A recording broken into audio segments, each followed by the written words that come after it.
दोस्तों, मेरा नाम विजय डिमरी है और जो भी वीडियो को देख रहा है उसको मेरा हेलो, बहुत सारी रिस्पेक्ट और regards. Guys, clinical mental health act की जो गाइडलाइन दोबारा से आई हुई है, अभी नई गाइडलाइन, वो गवर्नमेंट ने कुछ लोगों के साथ मिलकर तैयार करी है। हम लोगों को भी वहाँ पे बुलाया गया था, लेकिन हमने जिस तरीके से उनको बोला कि हमको एक स्पेसिफिक गाइडलाइन दीजिए आप, वो नहीं दे पाए वो लोग। और गाइडलाइन अगर कोई ठंडे दिमाग से देखेगा तो कहीं ना कहीं इनडायरेक्टली आपको एक बड़ा सेटअप बनाने के लिए बोल रही है, हॉस्पिटल ही बनाने के लिए बोल रही है बेसिकली। तो जो ट्रेडिशनल तरीके से रिहैबिलिटेशन सेंटर का काम कर रहे हैं लोग, जिनका कोर एजेंडा 12 स्टेप के प्रोग्राम को बढ़ाना, सेल्फ की रिकवरी था, उन लोगों को भी कहीं ना कहीं इस चीज़ से वंचित करा जा रहा है, क्योंकि गवर्नमेंट को कुछ बोलना इतना ठीक लगता नहीं गाइस, लेकिन जो लोग इनका साथ दे रहे हैं, हॉस्पिटल्स के डॉक्टर वगैरह, उनको ज़रूर बोलूँगा कि एक बारी के लिए एक थोड़ा सा सेल्फ इंट्रोस्पेक्शन कीजिए, पीछे से इसको थोड़ा सा स्टडी करिए। इन चीज़ों पे आप ध्यान दे रहे हैं अगर कि भाई रिहैबिलिटेशन सेंटरों के अंदर कुछ गलत काम हुए हैं, तो वो तो पैरेलली जो है हर क्षेत्र में हुए हैं। क्या उसके लिए कोई आपके पास है क्लैरिफिकेशन? क्या हम आए दिन सुनते नहीं रहते कि फला फला वहाँ ऐसा हो गया, फला फला वहाँ ऐसा हो गया? उसमें क्या सरकार क्या कोई नया गाइडलाइन लेके आ जाती है इमिडिएटली उन चीज़ों के लिए, या कोई छोटी मोटी कानूनी कार्रवाई करके उस चीज़ को फिर करते हैं उसका सोल्यूशन? ऐसा नहीं है। कुछ रिहैबिलिटेशन सेंटरों में कुछ गड़बड़ियाँ हुई हैं, और ठीक है, अगर उसको वाइडर एस्पेक्ट में हम समझने की कोशिश कर रहे हैं तो कहीं ना कहीं मेंटल हेल्थ एक्ट जो लग रहा है वो गवर्नमेंट का अपना है, लगे वो, उससे हमें कोई ऐतराज़ नहीं है। देखो जी, हमें हर एक विषय में तो ज्ञान है नहीं। सबसे पहले तो मैं अपनी यही बात क्लियर कर दूं कि गवर्नमेंट के बारे में हमारे को इतना ज़्यादा कुछ भी नहीं पता है। मेरे को तो इंडिविजुअल लेवल पे ना मेरे को कोई मेडिकल साइंस के बारे में पता है। मेडिकल साइंस की अगर आप आज बात कर रहे हैं तो मुझे इतना पता है कि जब कोई मर जाता है ना, तो डॉक्टर साहब आके बोल देते हैं आई एम सॉरी। और कई जगह पे अपने आप को जस्टिफाई करने के लिए इन लोगों ने लिख के भी रखा हुआ है, मेडिकल साइंस वालों ने, कि we are just an equipment और इंस्ट्रूमेंट इन गॉड्स हैंड। हम लोग जो है ईश्वर के हाथ में सिर्फ एक औजार मात्र है। तो ये तो इनकी अपनी जस्टिफिकेशन है। जो लोग की ये कहते हैं कि 5-5 लाख रुपए तक के इंजेक्शन होते हैं, गाइस आपने सुना 5 लाख का इंजेक्शन? मैंने सुना हुआ है। मैंने यहाँ तक सुना हुआ है कि एक एक ऑपरेशन में बताते हैं 50-50 लाख रुपए लग जाएंगे, उसके बाद भी बोलते हैं कि गारंटी कोई नहीं है। तो भाई ऐसा कौन सा हीरा मोती सोना चांदी प्लेटिनम क्या चीज़ है उस इंजेक्शन में? ऐसा कौन सा ऐसा तत्व है धरती पर प्राप्त, या चंद्रमा बृहस्पति मंगल कोई ग्रह से ला रहे हैं आप कोई चीज़ जो उसे देंगे, और उसके बाद भी आप कह रहे हैं गारंटी कोई नहीं है? इसका मतलब क्या समझ में आता है? इसका मतलब ये समझ में आता है मोटा मोटी कि भाई पावरलेसनेस है कहीं ना कहीं। मेडिकल साइंस अपने आप को, ठीक है ना, एक हायर पावर से नीचे ही मानती है, एक उच्च शक्ति से नीचे मानती है। मैं इसको इस एंगल से नहीं दिखाना चाह रहा कि मैं किसी को इनडायरेक्टली डायरेक्टली कोई सुना रहा हूँ किसी को, क्योंकि मैं तो किसी को जानता नहीं यार, मेरी ना किसी से कोई ऐसी बातचीत है। मैं तो देख रहा हूँ कि भाई सिस्टम किस तरीके से क्या कहाँ किधर को जा रहा है, क्या दिशा है इसकी। और ख़ास तौर से मैं सिर्फ अल्कोहलिक्स अनोनिमस को ही ऑब्ज़र्व करते हुए चल रहा हूँ, क्योंकि मैं बहुत बुरी स्थिति में अपने जीवन में था, जहाँ से मैं कभी ज़िंदगी में आगे नहीं बढ़ सकता था। डॉक्टर लोगों ने मेरी मदद ज़रूर करी, उन्होंने मुझे अच्छी दवाइयाँ दी, शुरू में मैं ठीक हुआ, लेकिन फिर से मैं नशा कर लेता था। तो फाइनली मेरे को एक रिहैबिलिटेशन सेंटर में जाना पड़ा, और वहीं मेरे को जो सिखाया गया, पढ़ाया गया, जिसके अकॉर्डिंग मैं आज, मेरे को कम से कम 13-14 साल हो चुके हैं शराब से, नशे से दूर। आज के दिन में मैं ठीक हूँ। और जहाँ पे मैं रिहैबिलिटेशन सेंटर करता हूँ, वहाँ से भी कम से कम मेरे पास से 200-300 लोग ऐसे हैं जो मेरी फिंगर टिप्स पे हैं, ठीक हैं आज के दिन में। They all are practising alcoholics anonymous. तो अल्कोहलिक्स अनोनिमस और नारकोटिक्स अनोनिमस का जो प्रोग्राम है, उसको हम सिखाना चाहते हैं, उसको ही हम बांटना चाहते हैं। उसके लिए जो बेसिक एक सेटअप है कि चलो भाई, एक जहाँ पे आपने इस तरीके के व्यक्तियों को ला के अपने साथ रख रहे हैं, तो उनके लिए बेसिक इंफ्रास्ट्रक्चर तो चाहिए, बिल्कुल सही बात है। तो अभी तक जो चला आ रहा था, उसमें कहीं ना कहीं ना चाहते हुए भी एक डिस्कम्फर्ट जोन को आर्टिफिशियली क्रिएट करा जा रहा था। मैंने जब बिल्डिंग बनाई थी तो मैंने जानबूझ के उसके ऊपर टीन शेड रखा था। गाइस, हम लोगों का माइंड इस तरीके का है कि ये कभी भी पूरी तरीके से मैनेज हो नहीं सकता। एक शराबी का और एक नशेबाज का जो दिमाग है, उसको कोई भी माई का लाल पूरी ज़िंदगी भर कभी ऐसा सेटिस्फैक्शन फील नहीं करा सकता कि वो संतुष्ट महसूस करे। उसे हमेशा कुछ ना कुछ कमी, कुछ ना कुछ दिक्कतें, कुछ ना कुछ परेशानियां रहेंगी, क्योंकि उसने अपने दिमाग को कुछ इस तरीके से डैमेज पहुंचा दिया है, नशे की वजह से, शराबीपन की वजह से, अपनी बुरी आदतों की वजह से। तो बेसिकली जो ये डिज़ीज़ है अल्कोहलिज्म और एडिक्शन का, इस डिज़ीज़ को बताया गया है कि यार ये एक तरीके की स्लोली डेवलप होने वाली स्पिरिचुअल बैंकरप्सी की तरफ को लीड करता है।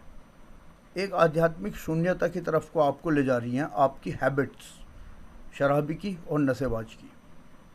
तो इनकी करेक्शन अगर करनी है तो इसके लिए कोई उस्ताद चाहिए जो उसको टाइम टू टाइम बता दें कि भाई तू झूठ बहुत बोलता है, झूठ बोलना बंद कर, तू चोरी करने की आदत है, तेरे में मांगने की हैबिट्स है। Basically it is all about the habits जो बचपन से डेवलप हो गई हैं आदमी के अंदर। किसी एक स्टेज में आके उसका नज़रिया, उसका परसेप्शन नेगेटिव हो गया है, और all about the habits. Changing the habit can improve your will power. तो जो आदतें हैं, आदतों को पॉजिटिव करना आपकी विल पावर को स्ट्रॉन्ग कर सकता है।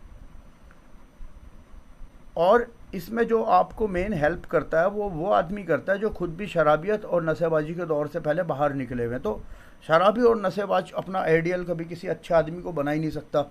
अब ये डिस्ट्रिक्ट मैजिस्ट्रेट साहब हैं, ये हैं, वो हैं, डॉक्टर है, सीए है, कितने अच्छे अच्छे लोग हैं, ये भी तो अपनी लाइफ में बहुत स्ट्रगल कर रहे हैं यार, तब जाके तो कोई इतना बड़ा अधिकारी बनता है। लेकिन हमारे आइडियल वो बन ही नहीं पाते। क्यों? क्योंकि हमारे लिए तो दूर के, मतलब वो क्या बोलते हैं उसे, अंगूर खट्टे हैं।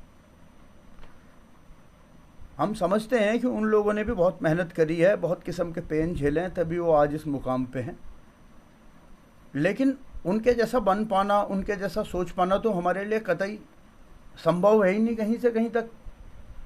तो जब उनके विषय में हम बात करने लायक हैं ही नहीं, उनसे हमारी कोई आइडियोलॉजी ही मैच नहीं होती, हम उनके लेवल पे कहीं है नहीं, तो हम अपना आइडियल किसको मान सकते हैं? कौन? जो शराबी और नशेबाज है।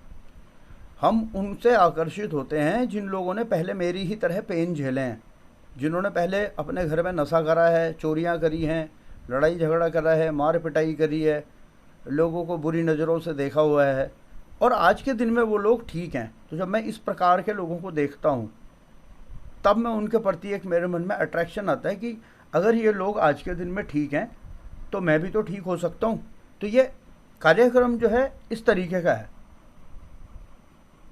अब इसको मेडिकल साइंस वाले जानबूझ के पता नहीं क्यों इसमें बार बार न्यूरोसाइकेट्रिक वर्ड यूज़ कर रहे हैं, बार बार मनोविज्ञान, साइकोलॉजी। भाई यार, तुम्हें अपनी साइकोलॉजी झाड़नी है तो इन पे झाड़ो ना। जो नॉर्मल लोग हैं, जिनको कुछ थोड़ा बहुत डिप्रेशन हो गया, थोड़ा बहुत ये हो गया, थोड़ा बहुत वैसा है, जो कमा रहे, पैसे खा रहे, अपना मज़े कर रहे, उनके लिए है ये साइकोलॉजिकल। नशेड़ी को कौन सी साइकोलॉजी सिखाओगे आप? वो तो आपके बारे में ही उल्टा सीधा सोचता रहेगा सामने बैठ के। उसको इस तरीके का ट्रीटमेंट नहीं चाहिए। फिर भी सरकार बोलती है ये। अब आप एक बात बताओ, जो आध्यात्मिक रूप से बैंकरप्ट आदमी है, क्या उसको दवाइयाँ खिला कर ठीक करेंगे? और कब तक करेंगे? और कब तक कौन उसकी निगरानी करेगा? जबकि इसके ऑपोजिट जो कार्यक्रम चल रहा है वो हॉनेस्टी विद सेल्फ का कार्यक्रम चल रहा है, ईमानदारी अपने आप से। तो मेडिकल साइंस को इसमें सिर्फ और सिर्फ शुरुआती दौर में इसको जोड़ना चाहिए कि भाई बेसिक जो मेडिकेशन होना है ड्यूरिंग विड्रॉल पीरियड अगर कोई आ जाता है तो उसके लिए डॉक्टर की व्यवस्था होनी चाहिए, छोटी मोटी जो भी है, फ़ोन बान वो हो जाता है, सब चल रहा हो, ऑलरेडी चल रहा है, इतने सालों से रिहैब चल रहे हैं। दूसरा जो है बेड की फैसिलिटी, ये फैसिलिटी वो फैसिलिटी, वो तो यार देखो अपने हिसाब से हर कोई करता ही है जिसकी जितनी गुंजाइश होती है। हम यहाँ पे कोई जो है हमेशा से ज़िंदगी से पूरी ऐसे कपड़े पहन के तो घूमते नहीं थे। मैंने तो यहाँ तक सुना हुआ कि पहले पत्ते पहना करते थे, कपड़े पत्ते होते थे कपड़े की जगह, कोई कुछ लपेट लेता था, कोई कुछ होता था। तो ये एक टाइम टू टाइम अपग्रेड हर आदमी अपने आप को कर रहा है। रिहैबिलिटेशन सेंटर जिसने भी खोला, चाहे मैंने खोला, चाहे किसी ने खोला, चाहे कोई खोलेगा, वो अपनी कैपेसिटी के हिसाब से बेहतर ही खोलेगा। गवर्नमेंट भी उसमें गाइडलाइंस डाल रही है, वो भी अच्छा कर रही है। तो इसमें क्या पैराडॉक्स कहाँ जनरेट हो रहा है, क्यों इस तरीके का पैराडॉक्स हो रहा है, मैं बता रहा हूँ आपको। सबसे बड़ा इसलिए हो रहा है गाइस क्योंकि गवर्नमेंट ना इसमें अपना सपोर्ट करने के बजाय ना कंपल्शन डाल रही है। गवर्नमेंट को एक इंडिविजुअल लेवल पे एक रिहैबिलिटेशन सेंटर वाले को जाके बात करके उसको सपोर्ट करना चाहिए। सेम टाइम उसको रूल ये समझाने चाहिए कि अगर यहाँ पे इसकी जगह ऐसा हुआ, इसकी जगह ये इसके लिए गलत हुआ, तो इसके कॉन्सिक्वेंसेस बड़े हार्ड होंगे।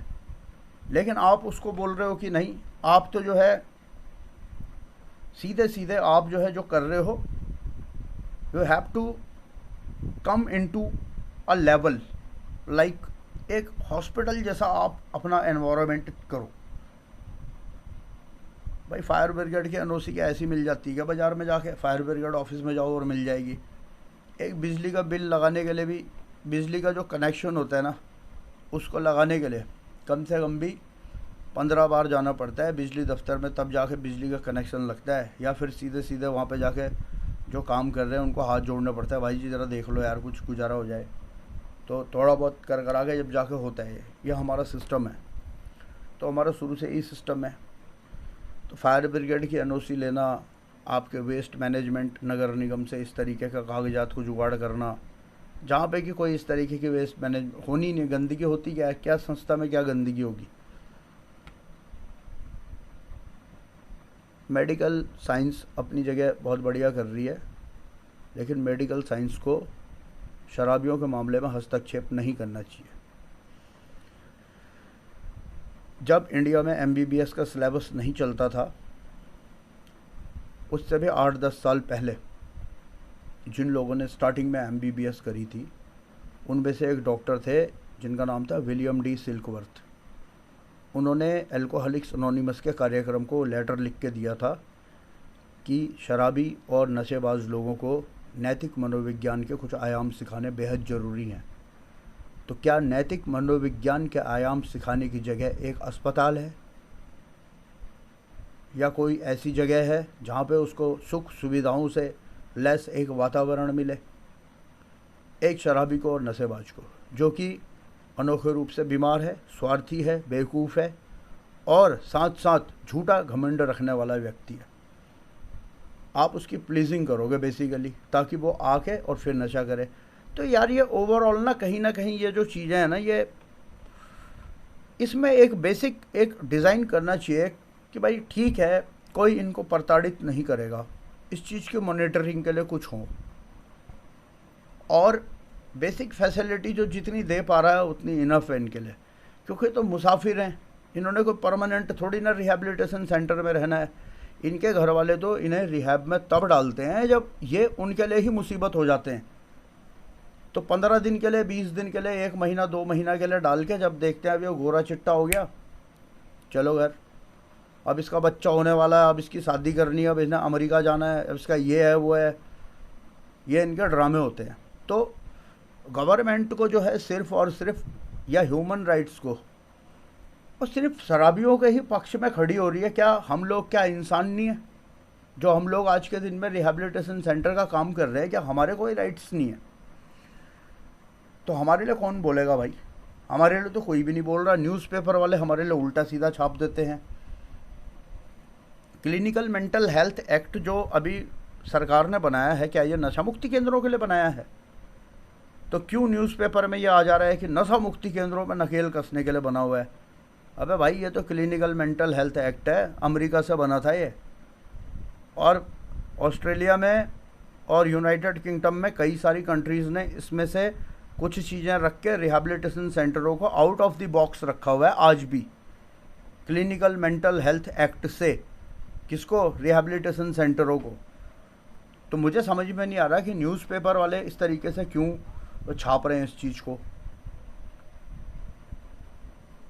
यार, we are also a part of society, जो हम रिकवर्ड हैं, जो हम आज के दिन काम करना चाह रहे हैं। हर तरीके के समाज के अंदर कुछ ऐसे लोग होते हैं जिनकी वजह से वो पूरा समाज कलंकित हो जाता है। ऐसे अखबारों में भी हैं, पत्रकार भी हैं, ऐसे डॉक्टर्स भी हैं, ऐसे स्कूल टीचर्स भी हैं, ऐसे पुलिस में भी हैं, ऐसे जो है, ऐसा कोई सा महकमा नहीं है जिसमें इस तरीके के लोग ना हों। लेकिन इस तरीके के लोगों से की वजह से क्या आप पूरे के पूरे जो एक ट्रेडिशन चला आ रहा है, सिस्टम चला आ रहा है, उन सब के प्रति आप अपना नज़रिया इस तरीके का बना लेंगे कि ये कुछ बात जमती नहीं है? इस पर मेरी सख्त आपत्ति है। गवर्नमेंट शराबियों के लिए, नशेबाजों के लिए सोच रही है, बहुत अच्छी बात है। गवर्नमेंट को इस तरीके के नियम कायदे बनाने चाहिए जो एक आम व्यक्ति जो बेचारा अपना करना चाह रहा है, इनकी हेल्प करना चाह रहा है, वो उस चीज़ को फुलफ़िल कर पाए और विन विन सिचुएशन हो कि भाई सरकार की बात भी रहे इसमें और जो आम व्यक्ति अपना कार्य कर रहा है वो भी करे। अदरवाइज़ अगर इसको सीधे सीधे कमर्शियलाइजेशन के एंगल से देखने का प्रयास किया जाएगा तो इसके खामियाजे जो है आम जनता को भी होंगे। 200-400 लोग जो आज के दिन में रिहैबिलिटेशन सेंटर की वजह से ठीक हैं, अपना गुजारा कर रहे हैं, उन पे भी इसका डायरेक्टली नेगेटिव इम्पैक्ट आएगा। और सबसे गंदा असर इसका जो पड़ने वाला है वो पड़ने वाला है हमारे आने वाली नस्लों पे, जिनको कम से कम अल्कोहलिक्स एनोनिमस का कार्यक्रम सीखने को नहीं मिल पाएगा। ये तो जो जितना सीख गए पिछले 12, 15, 20 सालों में जो चला आ रहा है वो कुछ लोगों की मेहनत है जिसकी वजह से यह कार्यक्रम फैल चुका है। लेकिन इस कार्यक्रम को फैलाने के लिए कोई मेडिकल प्रोफेशनल कभी भी अपना जोर नहीं लगाएगा, कोई साइकोलॉजिस्ट अपना जोर कभी नहीं लगाएगा, कोई भी डिपार्टमेंट का आदमी कार्यक्रम के प्रति इतना डेडिकेटेड नहीं हो सकता जितना एक शराबी और नशेबाज जो रिकवरिंग है वो है। तो सरकार को इस बारे में ज़रूर सोचना चाहिए। और कोई भी अगर मेरा वीडियो देख रहा हो वो इस वीडियो के माध्यम से ये समझने की कोशिश करे कि भाई हर एक क्षेत्र के अंदर कुछ ऐसे लोग हैं जो उससे रिलेटेड ही अपना जीवन लगा के बैठे हुए हैं। तो उन लोगों को यदि कष्ट पहुंचता है, उन लोगों को दिक्कतें होती हैं, तो ये समाज के भी और किसी के भी हित में नहीं होगा। देर सवेर इसके खामियाजे बहुत गलत होंगे। Thank you very much.